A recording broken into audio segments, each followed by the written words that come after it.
Lawmakers in our state are pretty divided when it comes to climate change. Craven County Democrats on Twitter said climate change is impacting eastern North Carolina. WNCT's Dylan Huffman's here in the studio now. Dylan, you spoke to both sides of the issue as well as some experts. Yeah, I did. And I think everyone that I spoke to kind of agreed that the climate is changing, but I think lawmakers in Raleigh and in Washington are split on how important the issue is and what to do about it.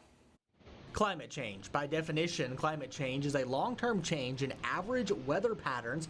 A potential indicator of climate change is global warming. First Alert meteorologist Alex Wasilenko gives a context as it relates to this warm summer we just had. As a result, we deal with some warmer than average temperatures, specifically across eastern North Carolina this summer. We saw a lot of that with the heat and humidity, extended stretches of hot weather, and it's not typical. Alex says eastern North Carolina usually sees highs in the summertime in the 80s and 90s. When you reach the upper 90s and low 100s consistently, that is a big sign of climate change.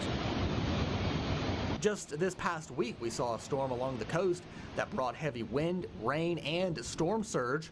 On Twitter, Craven County Democrats shared some pictures saying that's a result of climate change.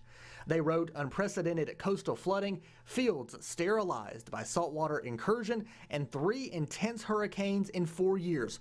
We deserve leaders who take this threat seriously. I got a statement from John Nix. He's the vice chairman of the North Carolina Federation of Republican Men. In part, it reads, "A lot of the talk or concern we're seeing is politically motivated. I don't think true conservatives are concerned with climate change. It's something we're going to have to deal with forever, but it's not to the magnitude that some would have us believe." Michael Schachter is the president of the Carolina Nature Coalition based in New Bern. He says we should be worried about climate change, especially man-made climate change. He says the entire world needs to look at ways to reduce fuel emissions, carbon going into the atmosphere, and greenhouse gases, and look for ways to use more solar energy.